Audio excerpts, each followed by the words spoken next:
Okay, so we're diving into some pretty powerful stuff this time, huh? You brought excerpts from Deuteronomy talking about Moses' last days and, well, this transition of power to Joshua.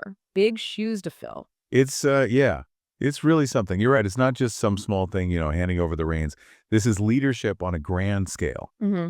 But it's also these very human emotions, right? Saying goodbye and passing the torch, trusting someone else with your, life's work. Yeah, no, totally. It's like I get choked up just thinking about a retirement party. Yeah. But this is like leading an entire nation into the great unknown. And we're talking Deuteronomy chapters 31 to 34. Is that right? You got it. Chapters 31 through 34. Okay, so for those of us who haven't exactly cracked open Deuteronomy recently, could you set the scene?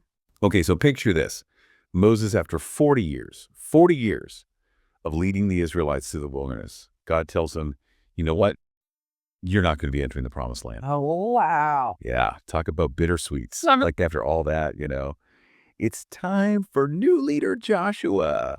Time for Joshua to step up. Wow, I can't even imagine to be in either of their sandals at that moment. Moses, 120 years old, knowing like this is it, this is the end coming, and then Joshua facing this massive task, leading a nation into completely uncharted territory. Talk about pressure. Absolutely. And you really feel that weight, that responsibility in Deuteronomy 31, verses 1 through 8. Yeah. It's this incredibly human exchange between them. Moses, he reassures Joshua, tells him to be strong, be courageous, because God will be with you every step of the way. You know, it's interesting. That phrase, be strong and courageous, it pops up a lot. Why so much emphasis on those two things in particular? But remember, the Israelites, they're on the brink of this absolutely massive change. They've been wandering for decades. Yeah. And now they have to face down all their fears, right? They have to claim this new home. It would take incredible strength and courage, not just for Joshua, but for the entire nation to overcome those challenges. Right. And you also got to remember, they were used to Moses. He was their leader. Yeah. Now they're being asked to put their faith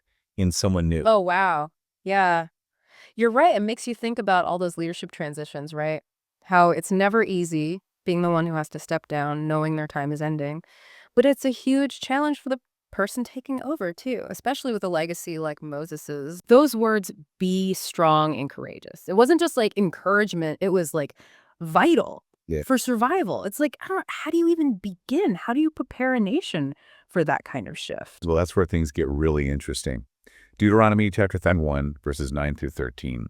Moses, he does something fascinating. He writes it all down, right? The law, their whole history, their code, their covenant with God. Oh, wow. So it's more than just like rules. It's their whole identity. Yeah, exactly. Think about it. They're about to leave the wilderness behind. That place has defined their lives for so long, It's all they've known. So Moses, he's creating this tangible link, something to carry with them as they go into the future. And it wasn't just a quick memo, right? Like, hey, guys, remember this? He made a whole event out of it. You're talking about the Feast of Booths. Deuteronomy lays out the instruction. It was a festival, right? The Israelites would build these temporary shelters, live in them for like a week. It was a time to remember their years of wandering in the desert, relying on God. And right in the middle of it all, boom, they were to read the law out loud. The whole community. The whole community gathered together, listening to the words that essentially bound them together. It's like, I can't even imagine how they kept everyone engaged. I mean, this was way before TikTok. But, there's something powerful about that, about a whole community coming together, listening to their history, their laws brought to life like that. It was their story, their shared identity. It's fascinating how Moses wove that right into the fabric of their society. And it wasn't just about remembering, it was about shaping their future. Okay, so we've got this message of courage, this incredible effort to preserve their history. And then, well, Moses kind of throws him a curveball, right? We'll talk about the prophecy. Yeah. Deuteronomy 31, verses 16 through 22. Exactly. He starts talking about how they'll stray from God, face hardship, forget everything. It's a real downer, especially after all that positive stuff. Why include that in what's supposed to be like a hopeful new beginning? It's almost like, a dose of reality. Like he's saying, hey, I've given you the tools, right? The guidance, the whole deal, but you're going to mess up. Right. And it's interesting because he's not sugarcoating it. It's this sobering thought, but it's powerful too.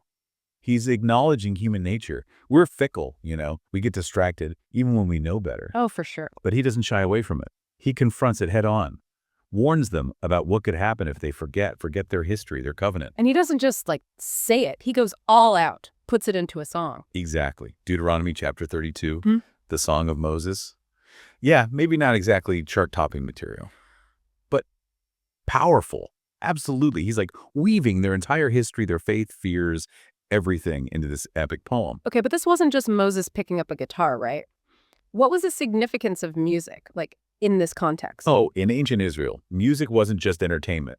It was like deeply spiritual, tied into their rituals and ceremonies.